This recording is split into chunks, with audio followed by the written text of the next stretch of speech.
Blessed love and gratitude. Welcome to the OG Wellness class. When you succeed, we succeed. What I want is your health and your attention, please. Thanks for joining us in class. We're going to go over fats today. This is part 4 of our third class on the 6 essential classes of nutrients. We're going to go on fat today. So, fats, also known as lipids. We're going out of the Broward College 10th edition textbook. This is the most concentrated source of energy, 9 calories per gram. Fat is more than double the amount of calories per gram than our other calorie sources, which are carbohydrate and protein. Carbohydrate and protein are 4 calories per gram. So basically, when you have just a little bit of fat and you compare it to a little bit of or high fat food compared to a higher carbohydrate or higher protein food, it's going to be much more calories. An example of this is if you have a fistful of nuts and seeds versus a fistful of fruit. This fistful of nuts and seeds is going to be more than twice the amount of calories than this fistful of fruit. Or if you have a fistful of animal product, most animal products that people enjoy to consume have a much higher amount of fat in them. Some exceptions are fish, especially tuna fish. Salmon, you might know, has a lot more fat in it. And a lot of times when we eat tuna fish, we add fat to it, whether it's mayonnaise or the olive oil that's already contained in the can of tuna fish. Or if it's cooked or prepared, especially in a restaurant, they may throw up to a stick of butter just for your individual meal. And yes, ladies and gentlemen, that is why it tastes so good. Fat doesn't necessarily have a taste to it, but it fills in other tastes. It creates a rich, thicker feeling and texture into the food. Most people enjoy high-fat meals.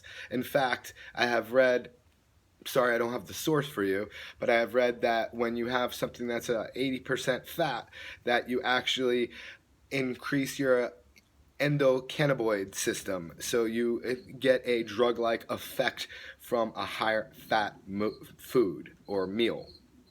Okay, let's get right into it. The fats stored in your body represent usable energy. They help insulate your body and support and cushion your organs. Fats in the diet help absorb your fat-soluble vitamins, and they add flavor and texture to the foods. Fats are the major fuel for the body during rest and light activity. I mentioned this before, that when you're active, the first roughly 30 minutes is going to be you going through first ATP and then carbohydrate stores, glucose and then glycogen. After you pretty much burn up those two, or if you're a really efficient athlete and your body knows how to utilize its stored energy, then either after 30 minutes, or if you're an extreme athlete in the right heart rate zone, then you're going to start using fat as an energy source. Now, it is not important to burn fat if you're trying to lose fat. Again, it's not important to burn fat if you're trying to lose fat. It's important to burn calories and create a deficit in your calories, not just try and burn fat by altering your heart rate and this and that. When you do that, if you are trying to, if you accomplish burning fat during your workout, you have to be at a light activity level, meaning lower amount of calories, lower intensity. I do not recommend that, and most professionals do not recommend that for weight loss. When you want weight loss, even the world's biggest loser, if you're familiar with that show, they push them hard. They did not have them doing really light workouts. Now, after you do a hard workout for 30 minutes, if you have time and you enjoy it, yeah, jump on the bicycle or elliptical. I don't like that machine, the elliptical. But if you enjoy it, then it's great. Or the treadmill, a walk, or go out for a walk in nature, or get on that Concept 2 rowing machine. And that is a great way of burning excess calories after your intense workout. Okay, so we have two fats, linoleic acid and alpha linoleic acid. They are essential components into the diet. Those are your EFAs, your essential fatty acids.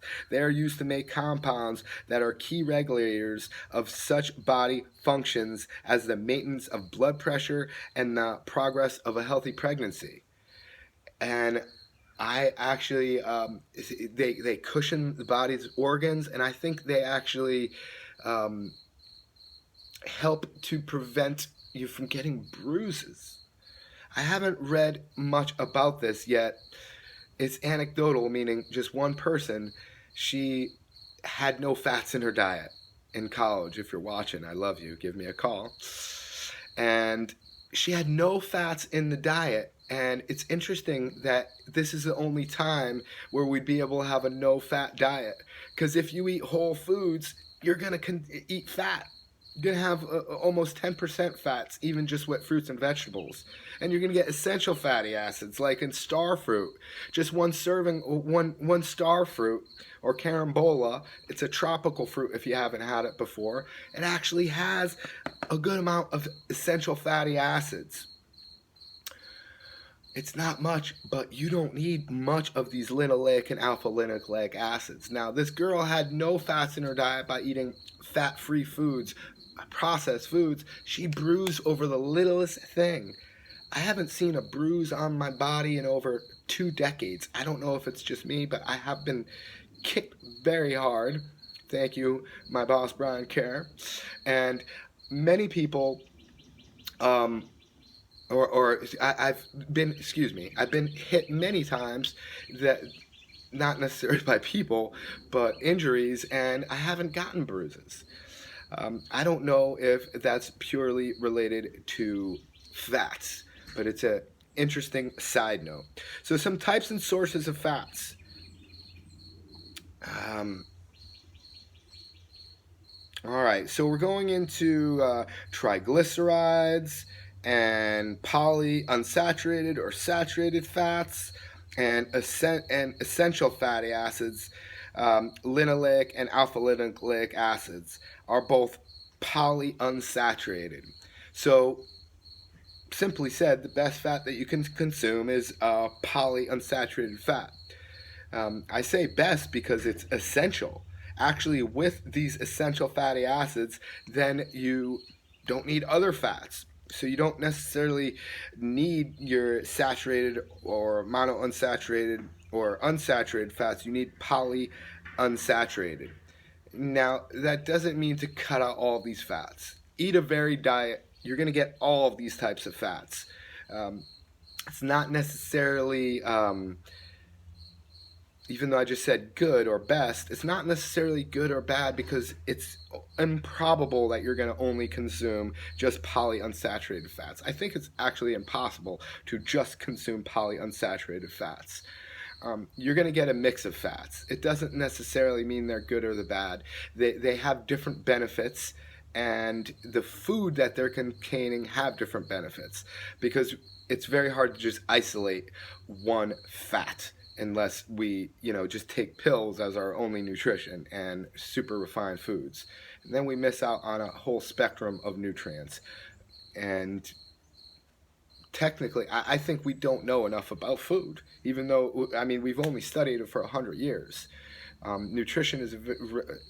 We've studied it for much longer than that, but nutrition, some may say just in the West, but isolated nutrition, like the first vital amine or vitamin, was founded in 1906, I believe. So it's a new theory to break down nutrients in this way. That's why I highly recommend eating whole foods and have a varied diet. The rainbow diet, different colors in your diet. But it's nice to understand this science, because it does make sense, and there's many tests, and they keep on testing to pretty much prove these theories correct. So where do we find these polyunsaturated fats? Hold on, don't get ahead of yourself. Don't get ahead of me. You're a little lover. Yeah, I'm out. Jai, you want to say hi to class? No. No? What about, hey, I got a whale on my shirt. Hey. Jai, do you like fruits and vegetables? Yes. Good job. But what are my fruits and vegetables? They're in the car that I get them. No, they're inside. Go get a banana if you want. I can get one. All right, I love you. Why don't you finish? I have a popsicle. They're not ready yet. It looks like you tried to get them. Listen, go inside, watch your video. I'll be right there, okay? I'm almost done. I love you, buddy. All right, so But the popsicles are not done yet. I know they'll be done soon, buddy. I love you. I'll see you in a... Jai, I love you. Breathe deep, and I'll be right in, okay? Jai, it's okay. He loves his popsicles that we make out of Whole Foods. Very simple. We make a shake, or I make a shake, and then I pour it into the little popsicle mold that you could buy anywhere. Put the top in, freeze them, and he's eating popsicles. Quite addicted to his popsicles because he likes cold. He used to love ice all the time. And now he gets a great source of fruits and vegetables with the popsicles. And I actually add hemp seed in there. So he gets some of these essential fatty acids also and proteins. Here, Daddy, I go 3 bananas a day Oh, for you. thank you. That's a good prop for our video. Some nice organic bananas. Would you like one? Yes. Okay. Can I have a bit of that sticker? Can I have that sticker, please? Yeah, you could have this sticker. Yeah, for me. So don't let things get in your way. Yeah. You have a little child yelling at you for things. You can still get things done. Bye, Daddy. Bye. I love you. Love you.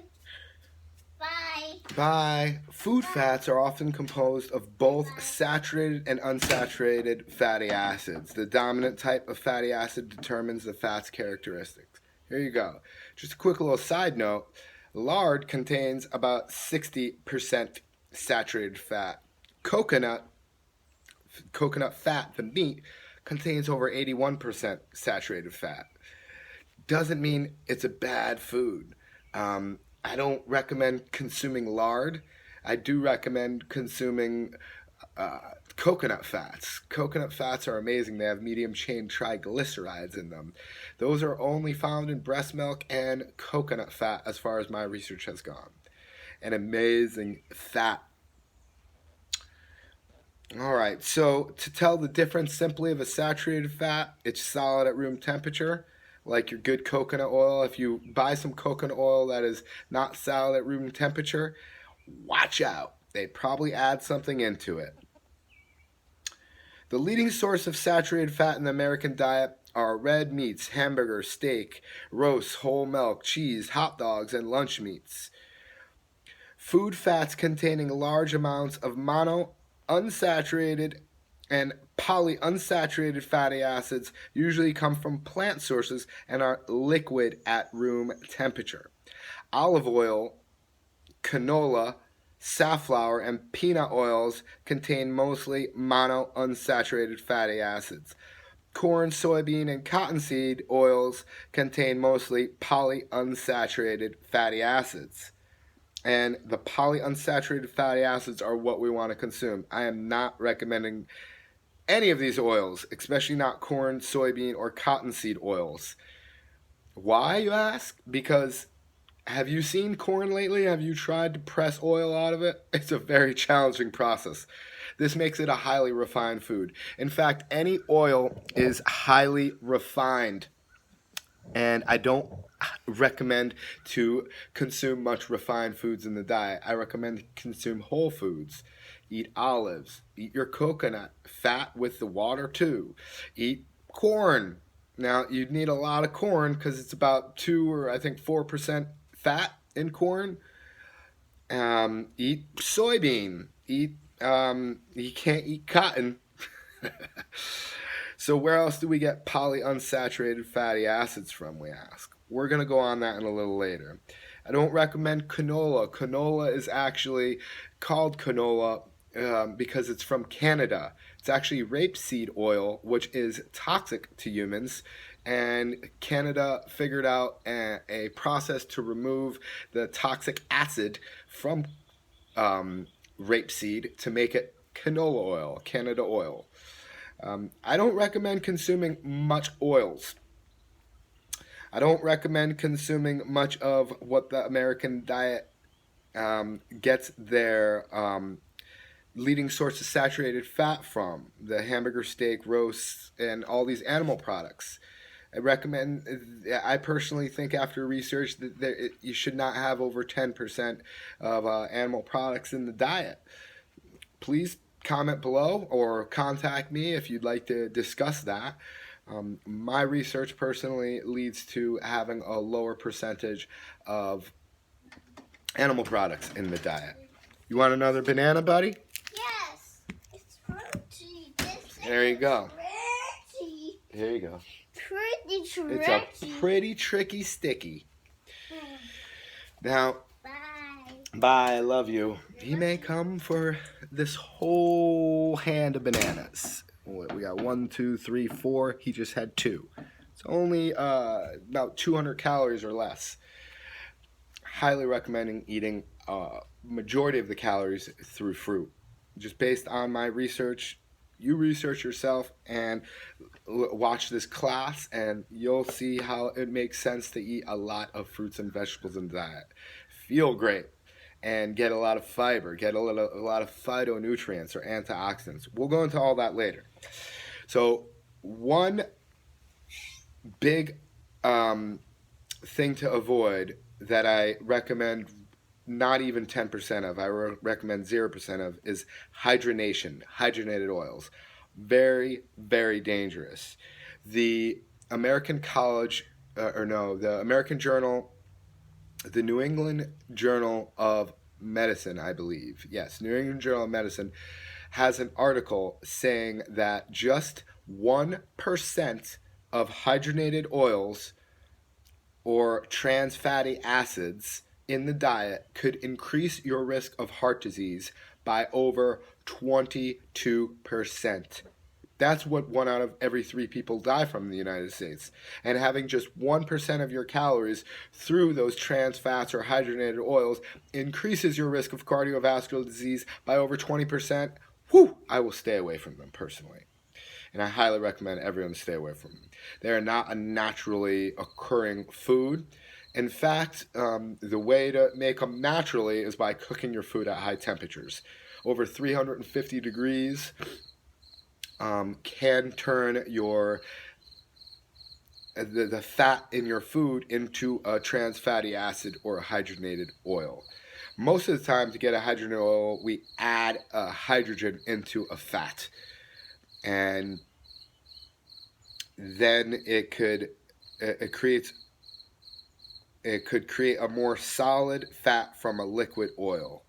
So I forgot what the name, Crisco, I believe it was. It was used in placement of lard, and our first margarines were used in placement of lard, and they have hydrogen oil. Now, I don't recommend to eat lard, yet if you have the choice of lard or hydrogenated oil, eat lard. Personally, I would say, because the hydrogenated oils, no good. I just gave you that stat or study from the New England Journal of Medicine. It's a dangerous oil. There are notable exceptions to these generalizations. When unsaturated vegetable oils undergo the process of hydrogenation, a mixture of a saturated and unsaturated fatty acid is produced, creating a more solid fat from a liquid oil. Hydrogenation also changes some unsaturated fatty acids into trans fatty acids or trans fats. Unsaturated fatty acids with an atypical shape that affects their behavior in the body. Food manufacturers use hydrogenation to increase the stability of an oil so it can be reused for deep frying, to improve texture of certain foods, or to make pastries or pie crust flakier. It also extends shelf life because oils go rancid. When you buy an oil, I highly recommend it to taste it before you eat it, before you cook with it. If it tastes off, then it's probably rancid. It could get rancid by, it's just another way of saying going bad, get very bad. And people do consume rancid oils. It's not too hard to consume a rancid oil. A lot of oils sit on our shelves for a long time, hence hydration. Margarine or shortening is what it's also called. Many baked and fried foods are prepared with hydrogenated oils. Read the labels, ask the baker or ask the restaurant if it has hydrogenated oils. In fact, McDonald's removed hydrogenated oils from their oil vat for the French fries because it is so dangerous for the American public. All right, and I think that is it for hydrogenated oils. Ooh, we already are in 20 minutes deep, and there's a bit more of information. Hopefully we'll finish this up within 3 to 5 minutes. So, many studies have examined the effects of dietary fat intake on blood cholesterol levels and the risk of heart disease. However, the results of a recent analysis concluded that dietary saturated fat is not associated with an increased risk of certain forms of heart disease, and the benefits of diets low in saturated fat may come from the higher amounts of unsaturated fats in the diet. Saturated and trans fatty acids raise blood levels of low density lipoproteins, or LDLs. These are called bad cholesterol in the textbook I'm reading from, thereby increasing a person's risk of heart disease. They just kind of contradicted themselves, if you noticed this. Unsaturated fatty acids lower LDL. Monounsaturated fatty acids, such as those found in olive oil and canola oils, may also increase levels of high-density lipoproteins, or the good cholesterol. I still stick to saying, generally, to reduce the amount of oils that you have in your diet. Providing even greater benefits for heart health. In large amounts, trans fatty acids may lower HDL. Those are the good fatty acids. Saturated fats impair the ability of HDLs to prevent inflammation of the blood vessels, a key factor in vascular disease. Saturated fats also reduce the blood vessels' ability to react normally to stress. Thus, to reduce the amount of heart disease, it is important to choose unsaturated fats instead of saturated fats and trans fats. Now, simply said, most of our saturated fats, as I read before, and trans fats come from animal products. That's why I don't recommend to consume much of them. In fact, if you consume a lot of them, like if you eat fast food on a regular basis, or what I consider the equivalent of fast food, having over half of your food being animal products, whether it be a hamburger, cow, or bacon, pig, or chicken, or dairy from a cow or any other animal, this can increase your risk for heart disease. So I recommend to have a lower amount of them. And in fact, if you have, over a third or a half of your diet is animal products. So you look at your plate. If half of your plate is animal product, you could be stressed out just by the food that you eat. Completely stressed out just by the food that you eat. And it's a little deceiving because remember, one fistful of most animal product is going to be high in fat, and a fistful of vegetable is going to be lower in fat and way lower in calories. So if half of your plate is animal product and half your plate is vegetable, you're probably having 70% animal product in your diet. Very high amount of fats in the diet. You're not having fiber, because I mentioned before the sources of fiber, and the no sources of fiber, or sources of food that have no fiber in them, are all animal product. Only plant foods contain fiber. Animal products contain no fiber, and they're the only food that contains cholesterol. Right? So, very important. For heart health, it's important to limit your consumption of both saturated fat and trans fat. The best way to reduce saturated fat in your diet is to eat less meat and full-fat dairy products. like cream, ice cream, butter, cheese. To lower trans fat, eat fewer deep fried food and baked goods made with hydrogenated vegetable oils, such as many kinds of crackers and cookies. Says it right here. Most Americans consume 4 to 5 times as much saturated fat as trans fats, 8 to 10% versus 2% of total daily calories. However, health experts are particularly concerned about trans fat because of the double negative effect on heart health. They not only raise LDLs, but they lower HDLs. And because there is less public awareness of trans fat, although awareness is growing, they think that this is because there's less public awareness.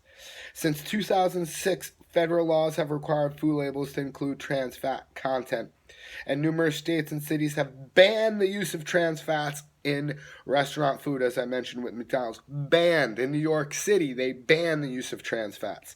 Very dangerous to get a food banned. Doesn't happen often. There are cancerous containing foods in plenty of our restaurants, and they still are not banned. But we had enough public spotlight for this to get banned. Consumers also check for the presence of trans fat by examining a food's ingredient list. Partially hydrated oil or vegetable shortening is no good. Avoid it at all costs. Sorry I went over a few minutes here. This is important information about fat, important information about nutrition. Spread the word, share, subscribe to this YouTube page, or follow me on YouTube if you are only here on Facebook. Okay, so you could look up a little table like this here. You could take a little screenshot. Is that close enough? Let me just read it real quick for you. Omega-3 and 6 fatty acids, most important. Fatty fish, including salmon, white albacore tuna, mackerel, anchovies, and sardines. Lesser amounts in walnut, flaxseed, canola, and soybean oils, tofu, walnut, flax seeds, and dark leafy green vegetables. Those are all great sources of omega-3 fatty acids. Nuts and seeds, and fish and greens, to be simple. Omega-6 fatty acids, corn, soybean, cotton seed oils, often used in margarine, mayonnaise, and salad dressing. Okay, so when we have the possible health effects of omega-3, reduces blood clotting and inflammation, inhibits abnormal heart rhythms, lowers triglycerides, may lower blood pressure in some people, may reduce the risk of fatal heart attack, stroke, and some cancers. Omega-3 for the win. Fats, nuts, and seeds and greens. Fish, nuts, and seeds and greens are the sources. Omega-6 lowers total cholesterol and LDL, may lower HDL cholesterol, may reduce the risk of heart disease, may slightly increase the risk of cancer if omega-6 intake is higher than omega-3. So you have to balance 3, 6, and 9. The best balance I've seen ever in a food is hemp. Has just like our brain, 3, 6, and 9 in proportion of our brain. Monounsaturated fats may lower total cholesterol and LDL cholesterol, may reduce blood pressure and lower triglyceride, a risk for heart disease, may reduce the risk of heart disease, stroke, and some cancers. Olive, canola, and safflower oils. Okay, I don't recommend oils because they're refined, but if you do have oils, they may be better, but it depends on the temperature in which you're cooking, because if you cook at high temps, you could change the structure of these oils. Monounsaturated fats are also avocados and olives, peanut butter, without any additions into the peanut butter. A lot of our peanut butter has hydrogenated oils into it. You want the natural oils from peanuts. Many nuts, including almonds, cashew, pecans, and pistachios. Big takeaway, nuts and seeds for the win. And plant foods. Corn, soybean, cottonseed oils, yet we could transfer that to having most of our plants have good fats in them. Trans fats, avoid at all costs. They raise total cholesterol and They raise total cholesterol and LDL cholesterol, the bad one. They lower HDL, the good one. They may increase the risk of heart disease and breast cancer. You find them in deep fried fatty foods, stick margarine, shortening, packaged cookies, crackers, processed snacks and sweets, processed, highly refined foods. Packages are not the best thing for us. What's not in a package and doesn't have a label is probably the best food you can consume. And you could find out exactly what's in it online. You could even if you are not typing in your food to a nutrition calculator like I recommend, you could just type in nutrition banana on Google and it will give you the nutrition of a banana. Amazing food. Or nutrition peach. Amazing food, fruits and vegetables. You're going to see the outstanding lineup of vitamins, minerals, and the good ratio of carb, fat, protein. Yes, protein and fat are in all fruits and vegetables and all plant foods, as long as you don't refine them.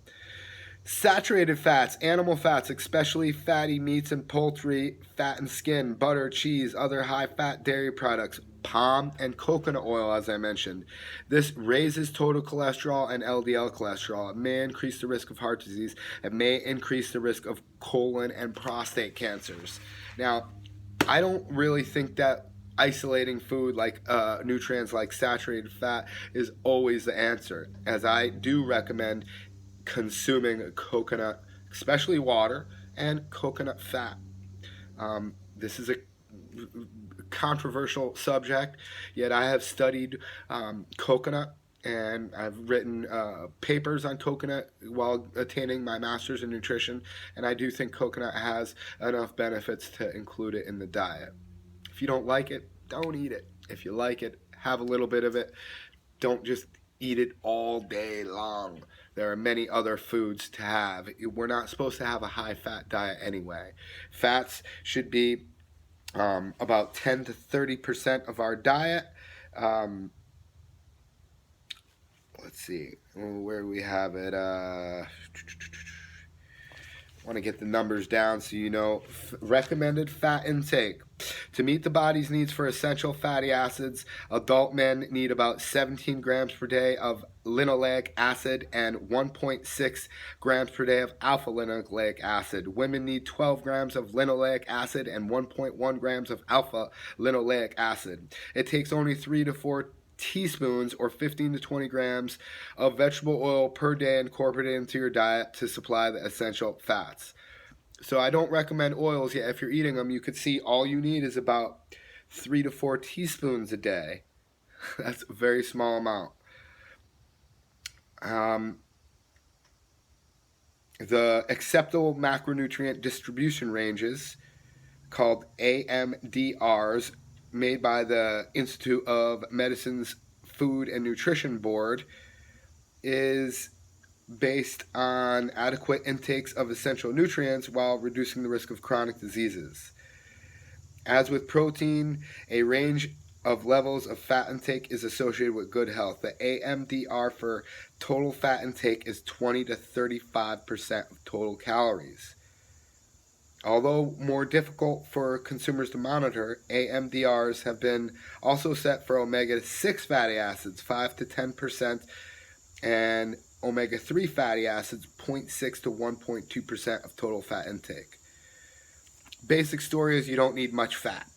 Okay, 20 to 35% of calories. Some experts recommend 10% or less.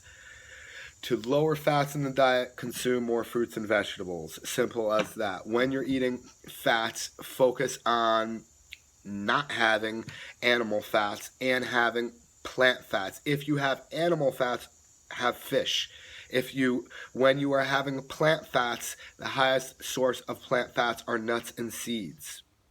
Simply said, when you have other fruits and vegetables or whole plant foods, you are getting great fats in your diet.